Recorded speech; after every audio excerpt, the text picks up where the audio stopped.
Hello everyone, welcome back to my YouTube channel, Chilemex Vlog. For today's vlog, mga labs, kakain po tayo ng hapunan. At dinala ko po dito yung pagkain ko sa aking kwarto. Dito na po ako kakain. Masama ang pakiramdam ko, sakit ng mga dito ko. Siguro sa pag-uubo ko ba kasi inuubo ako. And hindi ako nakatulog kagabi ng kasi talagang gigisingin talaga ako sa kape ng aking lalamunan.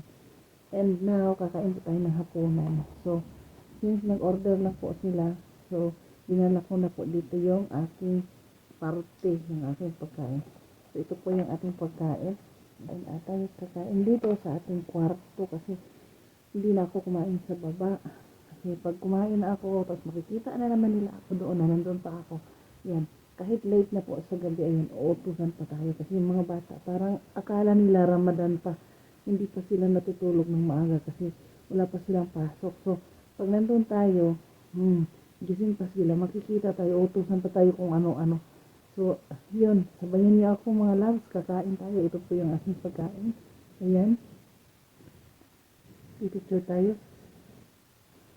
So, may kasama itong ang garlic. Ito yun. Siyempre ketchup. And kubos. Ayan, kubos. Ganito dito sa Saudi, no? Pag ma-order ng pagkain, sa atin kasi kanin ang dito, kadalasan kubos yung partner. At syempre, nagdala na rin ako dito ng shahi or tea. Nilagay ko dito kasi nga, pag nagising ako sa madaling araw, tapos inuubo ako, tapos yun, iinom ako ng shahi. Yan. So, kain tayo mga labs. So, tayo ng gloves. And pagpasensya nyo na po yung aking background. And magulo yan dyan. Kasi nandito lang ko sa stock room. Actually, ito hindi to tinutulugan ng katulong dati.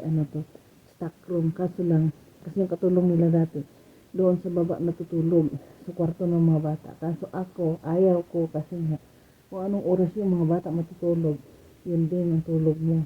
Tapos kung matulog ka doon, mauna ka, kung ayaw pa nilang matulog, siyempre sila mag-iingay, bukas, sara ng pinto, kaya ayaw ko doon.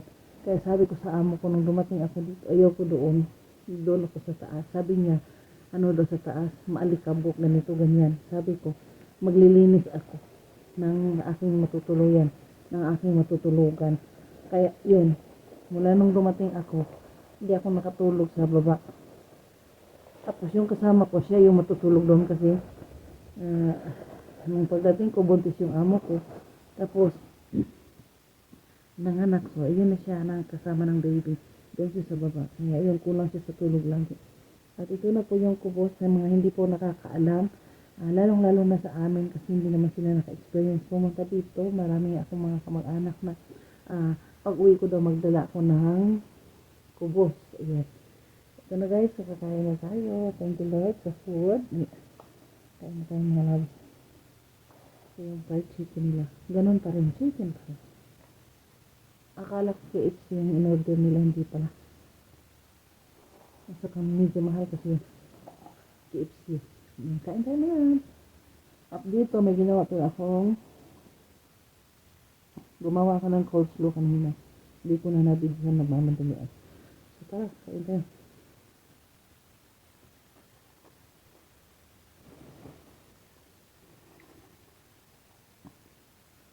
Kubos.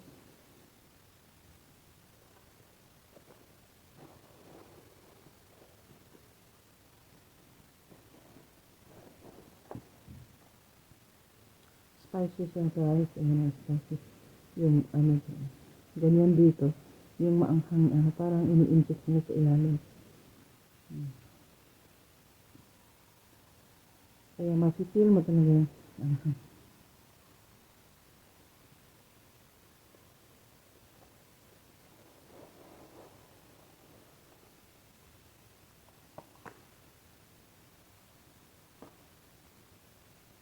Ang garlic.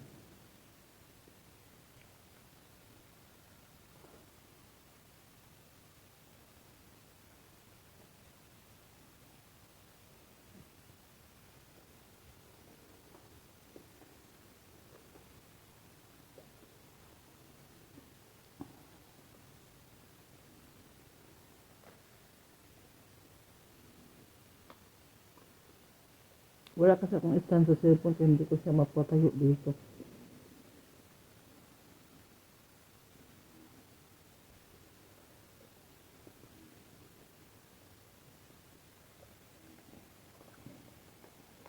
Akin mas masarap talaga pag ganito, kanin.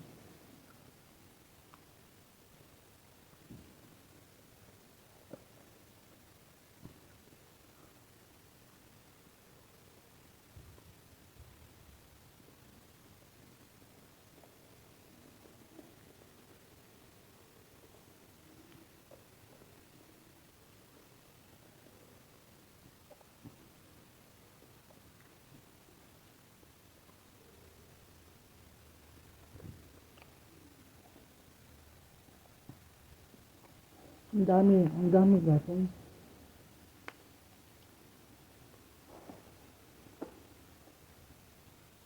Siyempre, hindi rin ubusin yan. Magtira tayo ng pang ano, almusal.